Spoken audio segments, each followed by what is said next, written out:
श्रीमद् देवी भागवत की महिमा।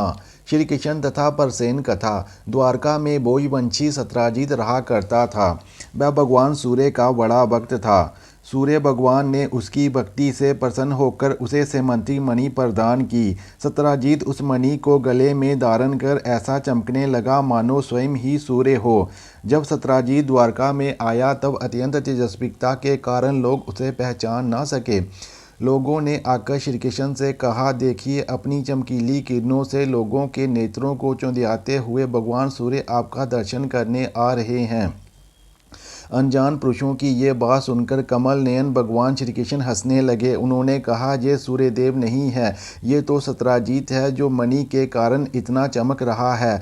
अपने घर आकर सत्राजित ने ब्राह्मणों के द्वारा सेमंतिक मणि को एक देव मंदिर में स्थापित करा दिया। वह मणि प्रतिदिन 8 किलो सोना दिया करती थी और जहाँ पूजित होकर रहती थी वहाँ दुर्भिक्ष, महामारी, ग्रह पीड़ा, सर्प भय, मानसिक और शारीरिक व्यथा तथा मायावियों का उपद्रव आदि कोई भी अशुभ नहीं होता था। एक बार भगवान श्री कृष्ण ने सत्राजित से प्रसंगवश कहा, तुम अपनी मणि राजा उग्रसेन को दे दो, परंतु वह इतना अर्थलोलुप व लोभी था कि भगवान की आज्ञा का उल्लंघन होगा इसका कुछ भी विचार न करके उसे अस्वीकार कर दिया। एक दिन सत्राजित के भाई प्रसेन ने उस मणि को अपने गले में धारण कर लिया और घोड़े पर सवार होकर वन में शिकार खेलने चला गया। वहाँ एक सिंह ने घोड़े सहित उसे मार डाला और उस मणि को छीन लिया। वह अभी पर्वत की गुफा में प्रवेश कर ही रहा था कि ऋषिराज जाम्बान ने सिंह को भी मार डाला। जाम्बान ने वह मणि अपनी गुफा में ले जाकर बच्चे को खेलने के लिए दे दी। अपने भाई प्रसेन के न लौटने से उसके भाई सत्राजित को बड़ा दुख हुआ। वह कहने लगा, बहुत संभव है कि श्री कृष्ण ने ही मेरे भाई को मार डाला हो, क्योंकि वह मणि गले में डालकर वन में गया था। सत्राजित की ये बात सुनकर लोग आपस में कानाफूसी करने लगे। जब भगवान श्री कृष्ण ने सुना कि ये कलंक का टीका मेरे ही सर लगाया गया है, तब श्री कृष्ण इस मिथ्या अपवाद से दुखी और चिंतित हो उठे। उन्होंने सत्य का पता लगाने के लिए कुछ साथियों को लेकर प्रसेन को ढूंढने के लिए वन में गए। वहां खोजते खोजते उन्होंने देखा कि सिंह ने प्रसेन और उसके घोड़े को मार डाला है। वह लोग सिंह के पैरों के चिन्ह देखते हुए आगे बढ़े। तब उन लोगों ने देखा कि पर्वत पर एक ऋषि ने सिंह को भी मार डाला है। भगवान श्री कृष्ण ने सब लोगों को बाहर ही बिठा दिया और अकेले ही घोर अंधकार से बड़ी हुई ऋषिराज की भयंकर गुफा में प्रवेश किया।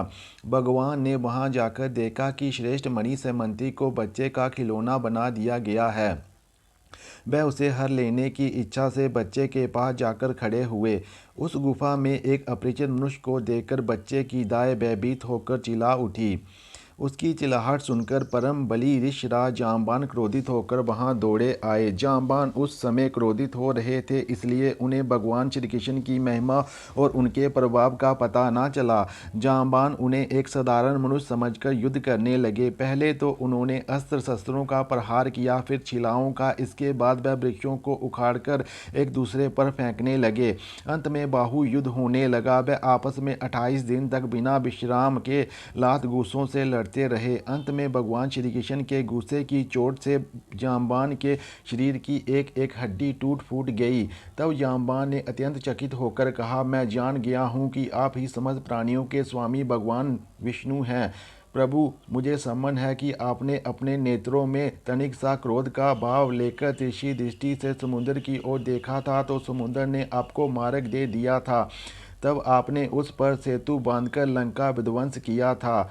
आपके वाहनों से कट कट कर राक्षसों के सिर पृथ्वी पर लौट रहे थे। अवश्य ही आप मेरे वही श्री राम श्री कृष्ण के रूप में आए हैं। जब जाम्बान ने भगवान को पहचान लिया तब कमल नयन श्री कृष्ण ने अपने परम कल्याणकारी शीतल कर कमलों को उनके शरीर पर फेर दिया। इससे जाम्बान का शरीर ठीक हो गया। श्री कृष्ण ने जाम्बान से कहा, हम मणि के लिए तुम्हारी इस गुफा में आए हैं। इस मणि के द्वारा मैं अपने ऊपर लगे झूठे कलंक को मिटाना चाहता हूँ।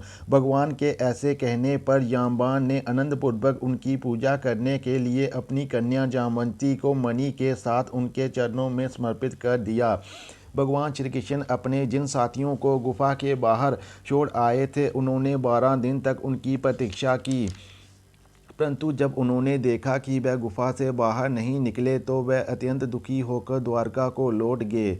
द्वारका में जब माता देवकी, पत्नी रुक्मणी, पिता वासुदेव जी और अन्य कुटुंबियों और संबंधियों को मालूम हुआ कि श्री कृष्ण गुफा में से नहीं निकले, तब उन्हें बड़ा दुख हुआ। सभी द्वारकावासी अत्यंत दुखी होकर सत्यजित को भला बुरा कहने लगे और भगवान श्री कृष्ण की प्राप्ति के लिए महामाया दुर्गा देवी की शरण में गए और उनकी उपासना करने लगे। उनकी उपासना से दुर्गा देवी प्रसन्न हुई और उन्हें आशीर्वाद दिया। उसी समय उनके बीच में मणि और अपनी नववधू जामवंती के साथ सकल मनोरथ होकर श्री कृष्ण सबको प्रसन्न करते हुए प्रकट हो गए। सभी द्वारकावासी श्री कृष्ण को पत्नी के साथ और गले में मणि दान किए हुए देखकर इस प्रकार परमानंद में मगन हो गए, मानो कोई मरकर लौट आया हो। तदंतर भगवान ने सत्यजित को राजसभा में महाराज उग्रसेन के पास बुलवाया और जिस प्रकार मणि प्राप्त हुई थी वह सब कथा सुनाकर उन्होंने ये मणि सत्यजित को सौंप दी। सत्यजित अत्यंत लज्जित हो गया। मणि तो उसने ले ली, परंतु उसका मुख नीचे की ओर लटक गया। अपने अपराध पर उसे बड़ा पश्चाताप हो रहा था। किसी प्रकार वह अपने घर पहुंचा। उसके मन की आंखों के सामने निरंतर अपना अपराध नाचता रहता। बलवान के साथ विरोध के कारण वह भयभीत हो रहा था। अब वह यही सोचता रहता कि मैं अपने अपराध का मार्जन कैसे करूं, मुझ पर भगवान श्री कृष्ण कैसे प्रसन्न हो, मैं ऐसा कौन सा उपाय करूं जिससे मेरे कल्याण हो और लोग मुझे कोसे नहीं।